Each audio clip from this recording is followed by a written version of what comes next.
Parfyumlarni obzor qilamiz. Eng yaxshi ko'rgan parfyumlarimdan bittasi Dior Jasmine. Bu yil mana shuni olganman. Mana o'sha qancha ishlatganman. Juda ham yaxshi ko'raman bu hidni.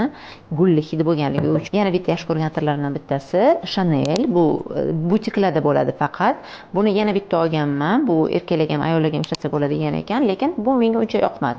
Aynan mana shunisini ko'proq ishlatyapman. Chanel Chance o'tgan yil olganman. Bu yil yana yangisi chiqqan, lekin olmadim chunki atirlarim ko'pligi uchun. Buni ham mana ancha ishlatganman. Bu ham aralashtirib ishlatishga. Buni chet elga borganda ko'p ishlataman.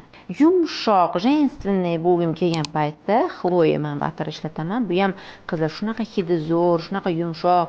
O'zim juda ham yaxshi ko'raman mana shuni. Men bu Yves Saint Laurent juda ham ko'p kutganman, keyin menga buni sovg'a qilishgan, xursand bo'lib ketganman. Sal hidi krepkiroq, shuning uchun buni ham qishda ishlatyapman ko'proq. Qishin yozin umuman modadan qolmaydigan atirlardan bittasi Coco Mademoiselle Chanel. Buni ham ko'p ishlataman. Buni nechta flakonlab tugatib tashlayman. Bu ham mana bu eng kattasi, hozir уже yarimga bo'lib qoldi почти. Ko'p ishlataman buni ham. Mana bu qora flakondagi parfyumlar eng modniy Tom Ford va Coco Noir. Bular kechqurun va qishda ishlatadigan parfyumlarim. Hozir shuncha atirni nima qilasiz, negativchilar yoshi boshlaydi. Negativchilar cho'g'yapsiz.